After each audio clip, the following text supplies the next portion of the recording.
La RDC est de nouveau fréquentable. Le Mir du Qatar, Sheikh Tamim Ben Hamad Al Thani, a atterri ce vendredi 21 novembre 2025 à Kinshasa, où il a été reçu à l'aéroport international d'Indjili par le président Félix Tshisekedi pour une visite officielle coopération nouveau partenariat RDC-Qatar. À Kinshasa, le président Félix Tshisekedi et l'émir du Qatar ont supervisé la signature de plusieurs protocoles d'accord. Ces accords couvrent différents domaines stratégiques et renforcent la coopération entre les deux pays.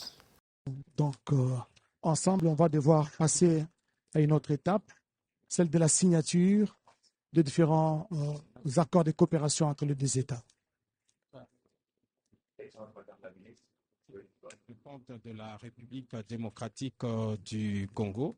Le premier accord vient donc d'être signé. Il porte une coopération qui devait être bénéficiaire à la jeunesse de la République démocratique du Congo.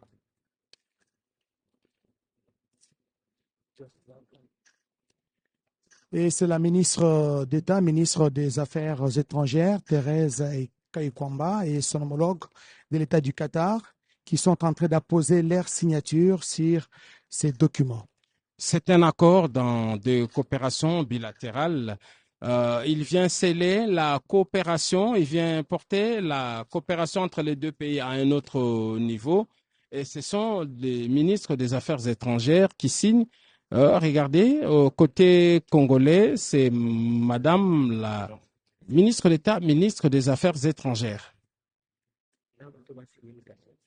Et là, c'est le vice-premier ministre, ministre du Transport et voie des communications et des encadrements, Jean-Pierre Bemba Gombo. Jean-Pierre Bemba Gombo qui vient lui signer le troisième accord qui lie une des entreprises florissantes du Qatar dans les domaines de transport maritime et du transport terrestre. Et pour le compte de la République démocratique du Congo, Jean-Pierre Bemba Gombo a signé cet accord qui lie deux entreprises, une congolaise, c'est l'Office national des transports, SA, et l'autre entreprise qatarienne. Et quand on parle de transport, on voit route, on voit ferré, port. Le Qatar est un modèle en ce qui concerne le domaine aérien. Sa flotte de Qatar Airways est l'une des plus florissantes au monde. Ils ont une certaine expérience qu'ils voudraient bien partager avec la République démocratique du Congo. Nous pensons que le domaine aérien sera renforcé avec la signature de ces accords. Visiblement, Son Altesse l'émir en République démocratique du Congo, c'est le plus haut niveau de visite d'un officiel qatari à Kinshasa et en République démocratique du Congo. L'avion donc vient de se poser par la piste 06. Donc la piste 06 c'est celle qui donne les dos et surtout en République démocratique. C'est une rencontre qui marque l'émir du Qatar, les deux chefs d'État.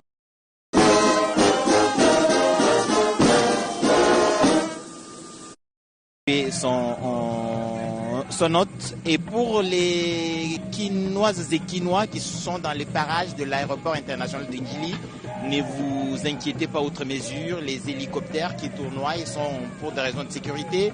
L'émir du Qatar et le président de la République, Félix Antoine Tshisekedi, qui sont apparemment en train d'échanger en ce moment, vont se poser sur cette estrade pour suivre l'exécution des deux hymnes nationaux selon le protocole. Selon l'agence de presse qatari, les deux pays insistent sur le développement de leurs partenariats politiques, économiques, commerciaux et culturels. Le Qatar met en avant une diplomatie de dialogue et la RDC valorise l'investissement qatarien comme un moyen de diversification économique. Tshisekedi avait déjà évoqué depuis 2025 des opportunités d'investissement au Qatar. Le Qatar joue un rôle actif de médiation entre les gouvernements gouvernement congolais et le mouvement rebelle M23. Une déclaration de principe a été signée le 19 juillet 2025 à Doha entre le M23 et la RDC. Le Qatar se présente comme un acteur neutre capable de réunir des acteurs clés RDC, M23, Rwanda, etc. pour favoriser une paix durable. Ces rôles pourraient renforcer la position du Qatar comme acteur diplomatique en Afrique, mais aussi favoriser des opportunités économiques pour Doha au sein de la RDC. La nature exacte du protocole d'accord évoqué lors de la visite de l'émir à Kinshasa. Les communiqués ne détaillent pas tous les domaines ou les montants financiers, les engagements concrets en termes d'investissement, par exemple quel secteur et quel montant, quels projets spécifiques ne sont pas clairement listés. Les calendriers d'implantation du protocole signé, certains sont déjà concis, mais d'autres doivent être négociés. Le garantie suivi, comment seront contrôlés les engagements, investissements, paix. Même si des accords sont signés, leurs applications sur le terrain restent un défi. Des zones de l'Est de la RDC peuvent ne pas voir immédiatement l'autorité d'État restaurée ou la confiance peut rester fragile. Le monitoring de cessez-le-feu et de prisonniers dépendra fortement des mécanismes mis en place. S'ils ne sont pas crédibles, l'accord pourrait se briser. Réconciliation.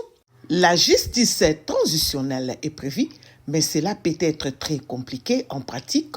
Crime, identité, réparation, participation de déplacés.